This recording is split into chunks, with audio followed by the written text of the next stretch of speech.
இப்போ சீமான் இப்போ கொஞ்சம் அமைதியாக கடந்து போகிறதுல ஒரு பொருள் இருக்கு. இந்த அரசியல் சூழ்ச்சி அரசியலில் நம்ம வந்து தற்காத்துக்கிறதுன்ற அந்த எண்ணத்தில் இருக்கிறாருன்னு காட்டுறதுக்கு தான் இந்த எப்படி ஒரு மைக்கை கொண்டு போய் நீட்டினா எப்படி போனார் பார்த்தீங்களா. இதுதான்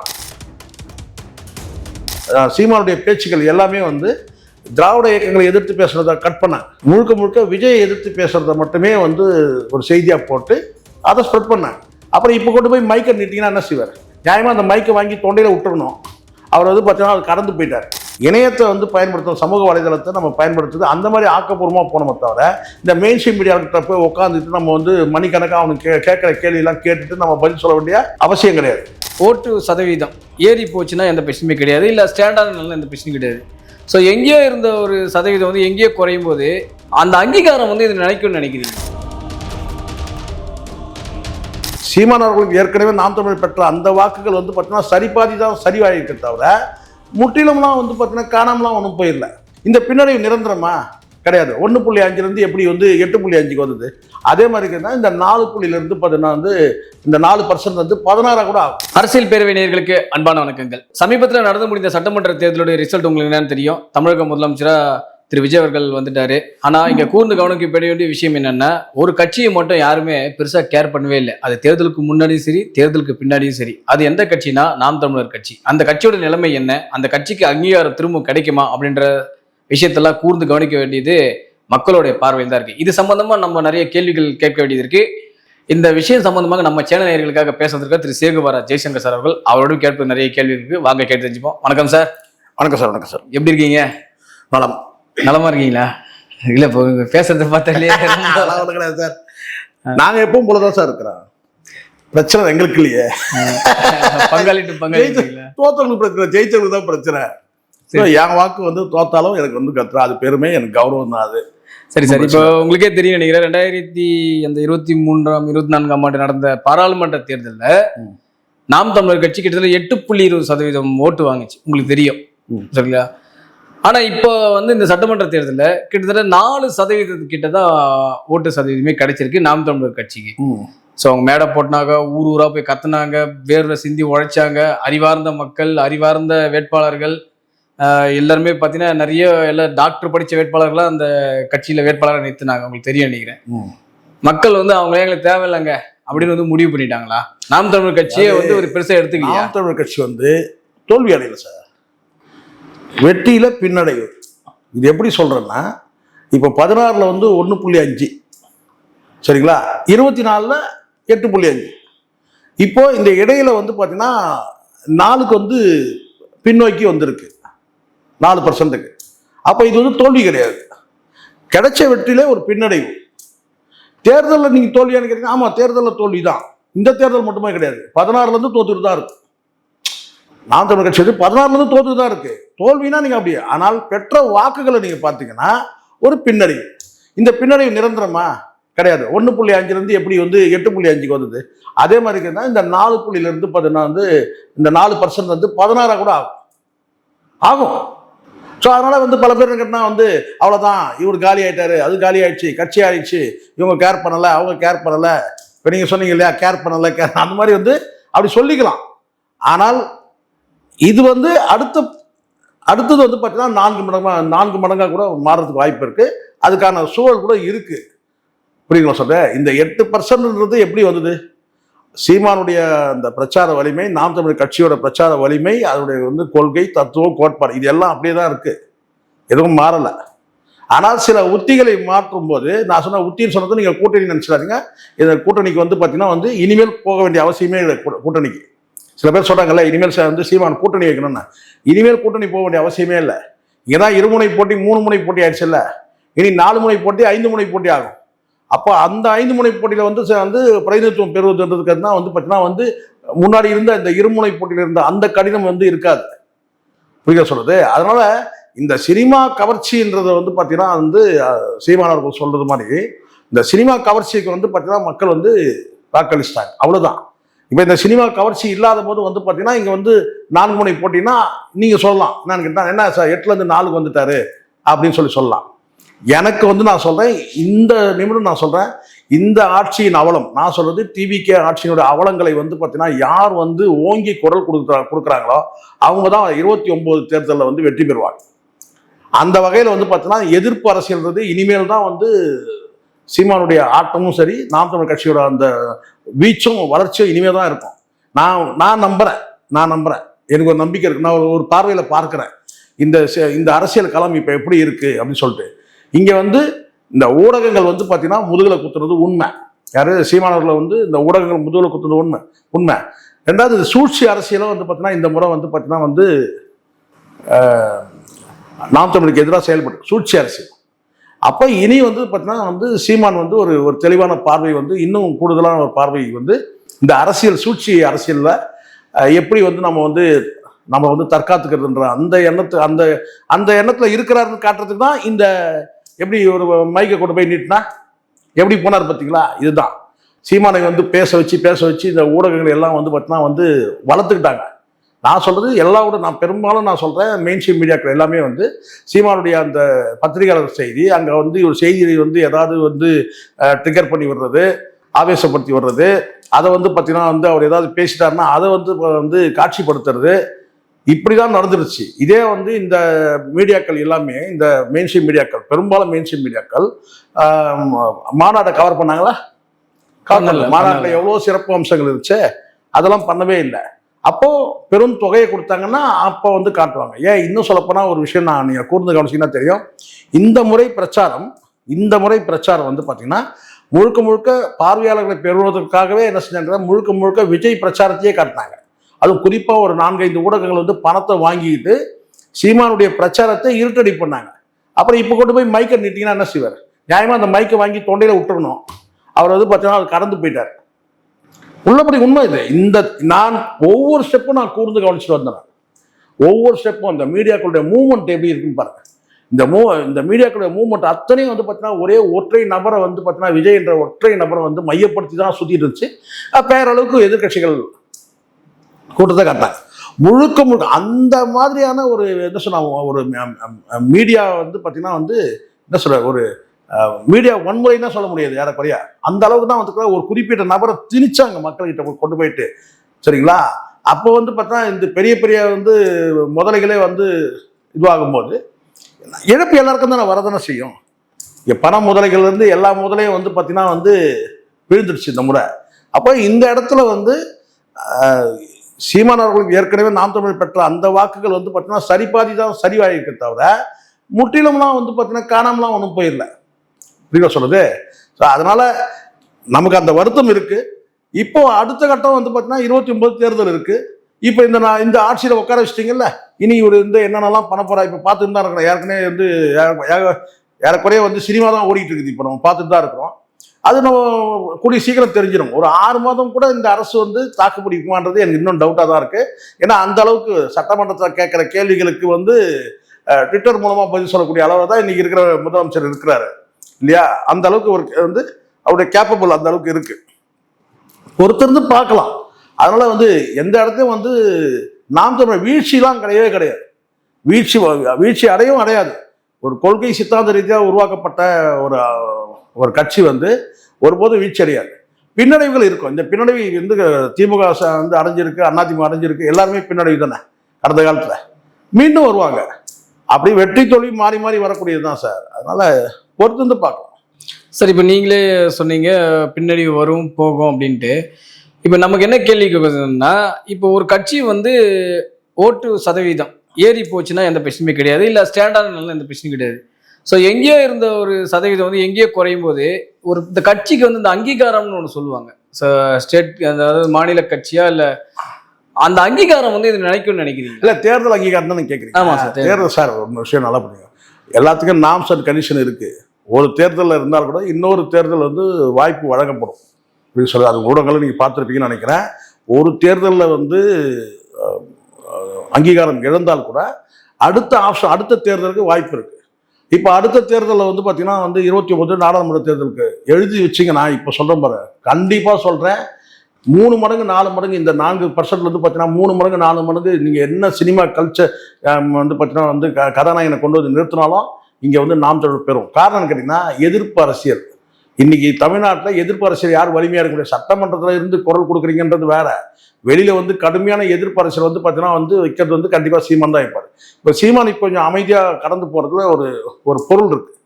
இப்போ நினைச்ச நேரத்தில் வந்து பார்த்தீங்கன்னா நீங்கள் உட்காருவீங்க, காலையில் மத்தியானம் சாயந்தரம், காலையில் மத்தியானம் சாயந்தரம், காலையில் மத்தியானம் சாயந்தரம் சொல்லிட்டு இந்த ஊடகங்களில் போய் இன்டர்வியூ கொடுத்து பலன் இல்லை.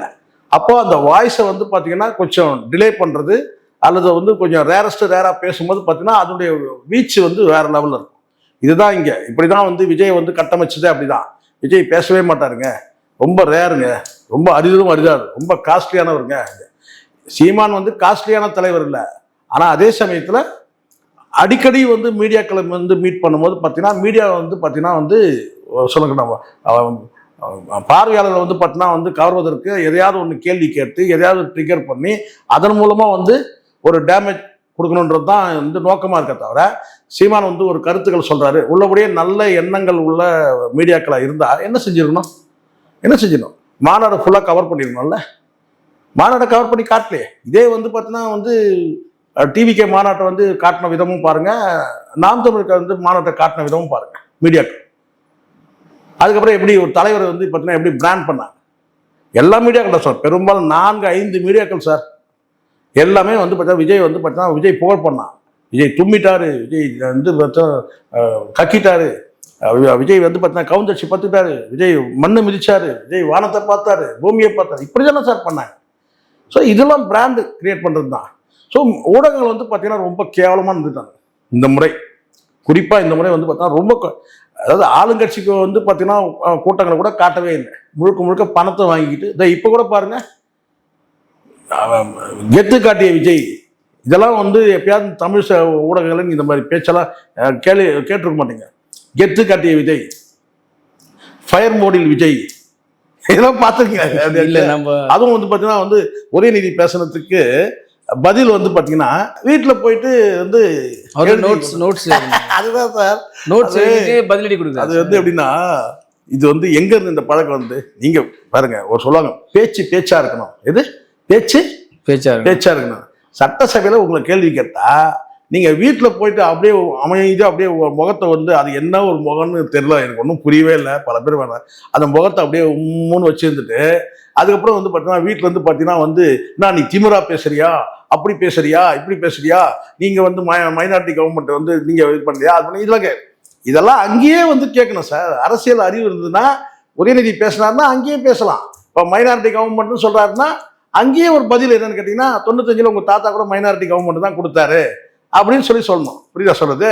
ஸோ இப்படி வந்து உடனே அங்கே பதில் கொடுக்கறதுக்கு திராணி இல்லாமல் அதுக்கப்புறம் போயிட்டு நீங்கள் வந்து யாரெல்லாம் நம்மளை வந்து இது பண்ணாங்களோ அவங்க எல்லாத்தையும் பாயிண்ட் அவுட் பண்ணி அதுக்கப்புறம் ட்விட்டரில் அறிக்கை வர்றது எப்படி இருக்கு யோசிச்சு பாருங்க. எனக்கு தெரிஞ்சு அங்கே வந்து வேற யாரு ஒன்றும் பேசுறதுக்கு கூட தகுதி இருக்கிற மாதிரி தெரியல. அந்த இதில் செங்கோட்டையன் கூட எவ்வளோ தாக்குடிப்பாருன்னு தெரியல. ஏன்னா அந்த அளவுக்கு கடந்த காலத்தில் இவங்க பேசியிருக்கிறாங்க, நடந்திருக்கு. அதனால இது வந்து எப்படின்னா இப்போ சபையில் பேசிட்டாங்கன்னா நேராக போயிட்டு வீட்டில் போயிட்டு வந்து அறிக்கை விடுறா. எப்படின்னா ஒரு படம் உங்களுக்கு தெரியும் நினைக்கிறேன், வெற்றின்னு ஒரு படம் இருக்கு சரியா. அந்த படத்தில் வந்து பார்த்தீங்கன்னா எஸ்ஏசி தான் அந்த படத்தை வந்து நான் நினைக்கிறேன் இந்த மாதிரி அறிக்கை வர்றதுக்கு காரணமே எஸ்ஏசி தான் காரணம் நான் நினைக்கிறேன். எப்படின்னா அந்த வெற்றின்ற படம் உங்களுக்கு அதில் வந்து சின்ன பையன் நடிப்பார் யாரு, விஜய். அந்த படத்தில் விஜயகாந்தோட சின்ன வயசு ரோலில் நடிப்பார் விஜய். எஸ்ஏசி தான் அந்த படத்தோட டைரக்டர். அவர் என்ன பண்ணான்னு கேட்டால் ஒய்ஜி மகேந்திரன் அந்த படத்தில் வந்து நடிப்பார். ஒய்ஜி மகேந்திரன் வந்து நான் கேட்டால் வந்து ஒரு காலேஜில் வந்து பார்த்தீங்கன்னா அவர் வந்து ரேகிங் பண்ணுவாங்க. ஒய்ஜி மகேந்திரன் வந்து ரேக் பண்ணுவாங்க. எல்லாம் ஆளுக்கு வந்து பார்த்தீங்கன்னா அவர் தலையில் தட்டுறது, இழுக்கிறது, சட்டையை பிடிச்சி இழுக்கிறது, பாட்டை பாடி கிண்டல் பண்ணுறது, இப்படி ஒவ்வொருத்தரும் அவர் வந்து டென்ஷன் ஆக்கி வந்து இது பண்ணுவாங்க. அப்படியே அமைதியாக இருப்பார் அவர். யாரு அமைதியாக இருந்துட்டு ரொம்ப கோவத்தை கட்டுப்படுத்தின்னு இருக்கிற மாதிரி அமைதியாக இருந்துட்டு, ஏன்னா பதிலுக்கு கூட திருப்பி அவரால் எதுவும் பண்ண முடியாது. ஏன்னா அந்த அளவுக்கு ஒரு அம்மாஞ்சி மாதிரி வச்சுங்களேன், ஒரு அம்மாஞ்சின்னு சொல்லுவாங்க இல்லையா அந்த மாதிரி. அதுக்கப்புறம் என்ன செய்வார், அவங்க அப்படி போன உடனே என்ன செய்வார், நோட் புக் எடுப்பார், பேனா பென்சில் எடுப்பார் கையில்.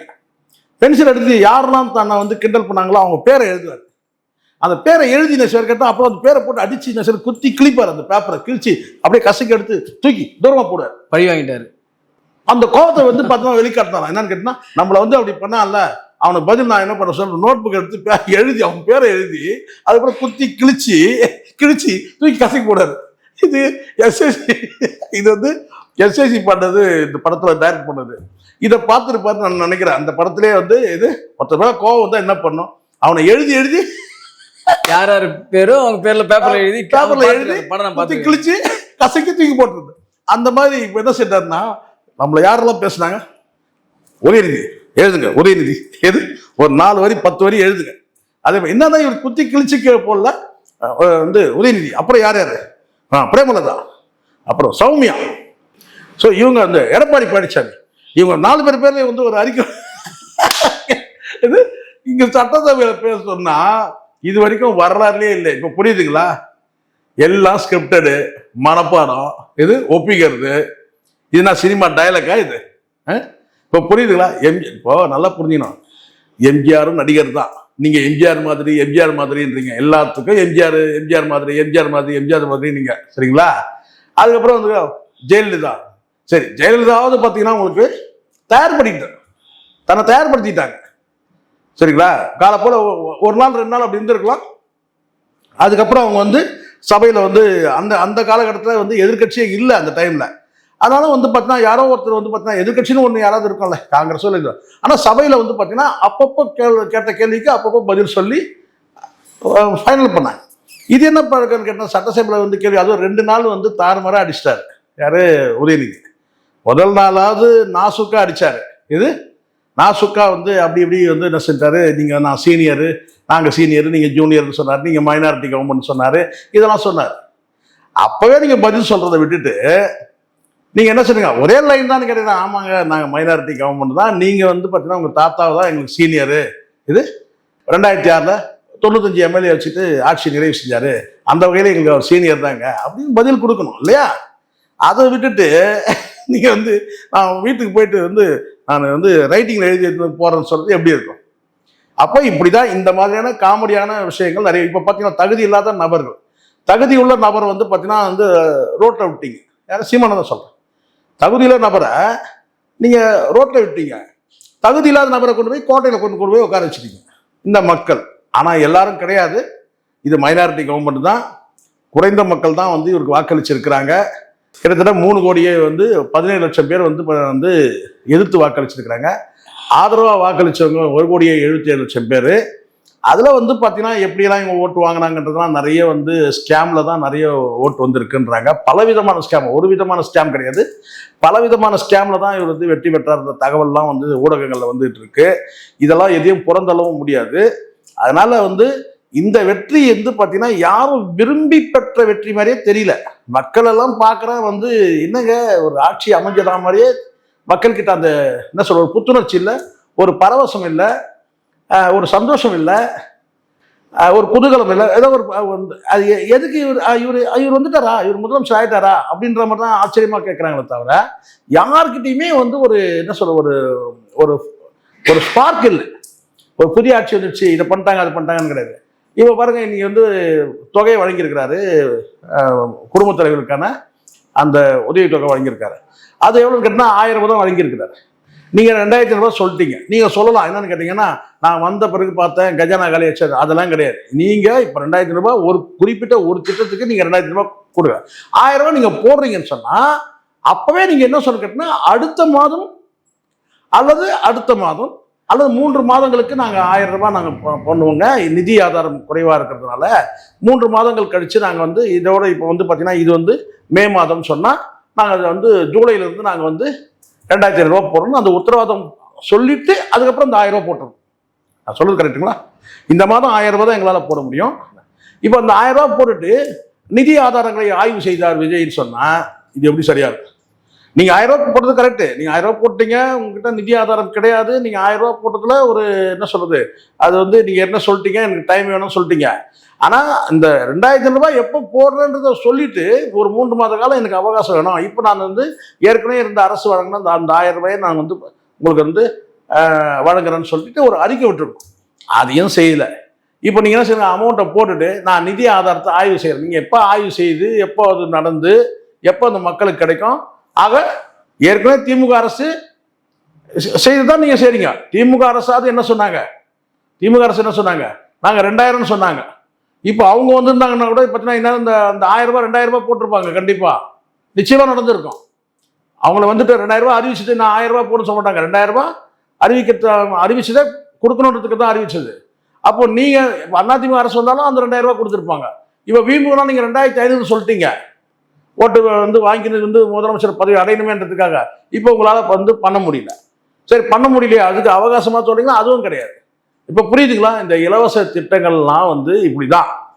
இப்போ நீங்க இந்த 1000 ரூபாய் போட்டதே எப்படி மக்கள் கிட்ட இருந்து எடுக்கிறதுன்ற அந்த யோசனை இருப்பீங்க. இது மக்கள் கிட்ட இருந்து எதன் மூலமா அந்த மக்கள் கிட்ட இருந்து திருப்பி வாங்கலாம். ஸோ எல்லாமே அப்படிதான் இருக்கு. இந்த 10 ரூபா வாங்கினதுலாம் வந்து பார்த்தீங்கன்னா வந்து திரும்ப வந்து பார்த்தீங்கன்னா 10 ரூபா வாங்கிட்டு இருக்காங்க. அது ஒரு பக்கம் பிரச்சனை ஓடிட்டு இருக்கு. டாஸ்மாக் கடையிலலாம் 10 ரூபா வந்து இன்னும் வாங்கிட்டு தான் இருக்கிறாங்க. ஒரு இடத்துலையும் பிரச்சனை நடந்துட்டு இருக்கு. அதுக்கு ஏதாவது ஒரு காட்டமா நான் வந்து அறிக்கை இருக்கா? ஆதவர்ஜி நான் எவ்வளவு சவால் விட்டாரு, ஒவ்வொரு மேடையில என்ன சவால். இப்போ 10 ரூபா நீங்க பாட்டுலாம் போனீங்க, இப்போ 10 ரூபா பாட்டை தாண்டி இப்போ 20 ரூபா பாட்டு பாடுவானுங்க போல இருக்கு. அப்படி இருக்கு. ஸோ அதனால இதுதான். அதனால இந்த அரசு வந்து பலவீனமா இருக்கு. இந்த அரசை எதிர்த்து யாரெல்லாம் பிரச்சாரம் மேற்கொள்றாங்களோ அவங்கெல்லாம் 29ல பிரைட் ஃபியூச்சர். சரி சார், இப்போ நீங்க சொல்றீங்க இப்போ இவர் எதிர்த்து அரசியல் பண்றவங்க எல்லாம் பிரைட் ஃபியூச்சர் இருக்குன்ட்டு. இப்போ இந்த எலெக்ஷன்ல வந்து இவர் யாரும் கண்டுக்கலையா? இவர் வந்து பெரிய சக்தியெல்லாம் வரமாட்டான்னு அப்படியே விட்டுட்டாங்க. அப்படிதான் அப்படி இல்லை சார். இங்க வந்து முழுக்க ஃபேக்கா உங்களுக்கு வந்து வந்து பாத்தீங்கன்னா வந்து ஒரு பிம்பம் கட்டமைக்கப்படுது. பாதி 50 லட்சம் பேர் வாக்களிக்கிறதுக்கு தயாரா இருக்கிறாங்கன்னா நீங்க அதை வந்து 1.5 கோடி ஆக்குற உத்திகள் நடக்குதுங்க. புரியுதா? எல்லாமே குறுக்கு வழி, எல்லாமே ஃபேக். வந்து பார்த்தீங்கன்னா இணையத்தை முழுமையாக வந்து பார்த்தீங்கன்னா ஆக்கிரமிக்கிறீங்க நீங்க. இங்க வந்து நாம் தமிழுக்கு வந்து இயற்கையான வந்து இணைய வலிமை தான் சார். எதுவும் கட்டமைக்கப்பட்டது கிடையாது. சம்பளத்தை கொடுத்து பார்த்தீங்கன்னா வந்து ஒரு பெரிய வந்து ஒரு 500 பேரை உட்கார வச்சு கம்ப்யூட்டர் வாங்கி போட்டு நடத்துற அந்த மாதிரி கார்பரேட் கம்பெனி மாதிரி நடக்கல. நல்லா புரிஞ்சுக்கணும். சாதாரண ராவணன் குடியிருக்கிற இடத்துல ஒரு ஆபீஸை போட்டு இயங்குது. அப்போ இங்க வந்து முழுக்க ஒரு கார்பரேட் மூளையோடு செயல்படக்கூடிய அந்த கட்சிகள் வந்து மக்களை வந்து மூல செலவு பண்றான். மக்களை எப்படி 50 லட்சம் ஓட்டை வந்து பார்த்தீங்கன்னா எப்படி 1.5 கோடி 2 கோடி ஆக்கிறதுக்கான அந்த உத்திகளை கையாளும் போது பார்த்தீங்கன்னா அங்க வந்து நிற்க முடியாதுல்ல. நம்ம அங்க எந்த கொள்கையும் கிடையாது, கோட்பாடும் கிடையாது, லட்சியம் கிடையாது, எதுவுமே கிடையாது. ஆனா முழுக்க என்ன சமூக வலைதளம் இருக்கு. அதுல வந்து பார்த்தீங்கன்னா வந்து அதனால தானே ரீல்லையே வந்தவங்க தானே இவங்க. இது ரீல் ஆட்சி தானே இது. அப்போ அந்த இடத்துல வந்து பார்த்தீங்கன்னா நாம் தமிழர் நிற்க முடியல அவங்க போட்டியோட. ஏன்னா மக்கள் வந்து மூல செலவு செய்யப்படுறான். அப்போ நம்ம வந்து இங்கே என்னதான் கொள்கை கருத்து கோட்பாடு வச்சுக்கிறோம்னா அந்த ஏற்கனவே வாக்களித்த அந்த மக்கள் வந்து பார்த்தீங்கன்னா அதில் குறிப்பிட்ட ஒரு பிரிவினர் வந்து திசை மாறும். அதுதான் சொல்றாரு, களத்தை விட்டு போகாதீங்க, மீண்டும் களத்தில் நில்லுங்க. சீமானுடைய அந்த ஆடியோலாம் கேளுங்க. இதெல்லாம் மக்கள் யாரு, நான் எல்லாம் நமக்குள்ள இருக்கிற அந்த அண்ணன் தம்பி சொந்த பந்தம் தான் மாற்றி போடுறான் ஓட்டை. திருப்பி மனசு மாறிடுவான். இப்போ தப்புன்னு தெரிஞ்சு உணர்ந்து திரும்பி வந்தால் எங்கே வருவான்? திருப்பி இது நாம் தமிழுக்கு தான் வரணும். ஸோ அதனால எனக்கு என்னுடைய இதுன்னு கேட்டினா இந்த சினிமா எனக்கு வருத்தமே என்னன்னு கேட்டிங்கன்னா இது ஏற்கனவே இந்த வெற்றி இப்படி நடக்கும்னு எனக்கு தெரியும். ஏன்னா ஏற்கனவே வந்து இந்த கட்சியை முழுக்க இந்த டிவிகே கட்சியே என்னன்னாக்கா திமுகவை வந்து ஒழிக்கணும், அதே சமயத்தில் வந்து நாம் தமிழை வளர்ச்சி தடுக்கணும். இதுதான் நான் ஒரு கிட்டத்தட்ட 100 காணொலியாக நான் சொல்லியிருப்பேன். இதுதான் நடக்க போகுது, இதுதான் செய்ய போகிறாங்க, அதுக்கான எல்லா வேலையும் செய்கிறாங்க. இந்த முறை என்ன கூடுதலாக வந்து பார்த்தீங்கன்னா சீமானுடைய பரப்புரையை வந்து பார்த்தீங்கன்னா ஊடகங்கள் இருட்டடி பண்ணாங்க. அப்போ இந்த வாய்ஸ் ஆஃப் காமன் மாதிரி ஒரு வந்து பார்த்தீங்கன்னா வந்து இங்கே வந்து நாம் தமிழில் வந்து பார்த்தீங்கன்னா ஒரு பெரிய ஒரு கார்பரேட் கம்பெனியை வச்சு ஒரு 500 பேர் வச்சு ஒரு 500 கம்ப்யூட்டர் வாங்கி போட்டு செய்திகளை மக்கள்கிட்ட கடத்துற அந்த வேலை நடக்கல. எல்லாம் கைபேசியில் இருக்க சாதாரண வந்து பார்த்தீங்கன்னா வந்து சீமானுடைய தம்பிகள் கட்சியில் இயங்கக்கூடியவங்க அவங்க செய்திகள் பரப்புறது தான். இப்போ சீமானுடைய வந்து பிரச்சாரங்களே வந்து எந்த தலைவர் 200 கூட்டங்களை கலந்துட்டு இருக்கிறான் நீங்கள் சொல்லுறது? தமிழ்நாட்டில் 200 கூட்டங்களில் வந்து பார்த்தீங்கன்னா வெயிலில் கருகி வந்து பார்த்தீங்கன்னா வந்து சாம்பலாயாச்சு. அப்போ இந்த மக்கள்கிட்ட வந்து அது தாண்டி வந்து நம்ம பயணப்படுறதுக்கான அந்த உத்திகள் வந்து நம்மக்கிட்ட இல்லை. ஆனால் இந்த முறை வந்து பார்த்தீங்கன்னா அந்த உத்திகள் வந்து மாற்றணும். கூட்டணி உத்தி நான் சொல்லவே இல்லை. இணையத்தை வந்து பயன்படுத்தணும், சமூக வலைதளத்தை நம்ம பயன்படுத்துறது அந்த மாதிரி ஆக்கப்பூர்வமாக போனோமே தவிர இந்த மெயின் ஸ்ட்ரீம் மீடியாக்கிட்ட போய் உட்காந்துட்டு நம்ம வந்து மணிக்கணக்காக அவனுக்கு கேட்குற கேள்வியெல்லாம் கேட்டுட்டு நம்ம பதில் சொல்ல வேண்டிய அவசியம் கிடையாது. அதுக்கு நம்மளே வந்து பார்த்தீங்கன்னா ஊடகம் இங்கே கைபேசி வச்சிருக்கிற அத்தனை பேரும் ஊடகமாக மாறணும். நாம் தமிழ் இருக்கிற அத்தனை பேருமே சொல்கிறேன், கைபேசி வச்சிருக்க அத்தனை பேரும் ஊடகமாக மாறினா தான் நம்ம எதிர்கொள்ள முடியும். அப்போ இங்கே முழுக்க எல்லாமே கட்டமைக்கப்பட்டது சார், கட்டமைக்கப்பட்டது. சீமான் முழுக்க நாம் தமிழை வந்து பார்த்தீங்கன்னா வந்து சீமானுடைய பேச்சுக்கள் எல்லாமே வந்து திராவிட இயக்கங்களை எதிர்த்து பேசுறத கட் பண்ணாங்க. முழுக்க விஜயை எதிர்த்து பேசுறத மட்டுமே வந்து ஒரு செய்தியாக போட்டு அதை ஸ்ப்ரெட் பண்ணாங்க. ஸோ அதனால முழுக்க முழுக்க இது வந்து ஒரு கட்டமைக்கப்பட்ட வந்து ஜோடிக்கப்பட்ட ஃபேப்ரிகேட் பண்ணப்பட்ட ஒரு வெற்றி இது. அதனால இதை பார்த்தெல்லாம் வந்து அஞ்சு அவசியமே கிடையாது. 2029 மிகப்பெரிய அளவில் வந்து பார்த்தீங்கன்னா வந்து இந்த 4% அப்படியே மாறும். அதாவது அந்த அங்கீகாரம் போயிடும், அது போயிடும், இது போயிடும்ன்றதுலாம் வந்து அந்த அந்த அந்த எண்ணமே நமக்கு தேவையில்லை. இது வந்து தற்காலிகமான வந்து ஒரு வெற்றி, இந்த டிவிக்கு வெற்றி. இது நிலைமை மாறும். இன்னைக்கே எல்லாரும் பேச ஆரம்பிச்சாங்க, சாதாரண மக்கள் கூட பேச ஆரம்பிச்சாங்க, என்னங்க இது 5 வருஷம் தாங்காது போல இருக்க, அப்படிதான் பேசுறாங்க. சரி சார், நம்ம இப்போ சீமான் பற்றி சொல்லியிருந்தீங்க எல்லாமே. இந்த கட்சி எப்படி அடுத்த வரப்போகின்ற பாராளுமன்றத்தில் எந்த அளவுக்கு போக போகுன்ற நம்ம பொறுத்து தான் பார்க்குறோம். Thank you very much sir. Thank you. நன்றி சார்.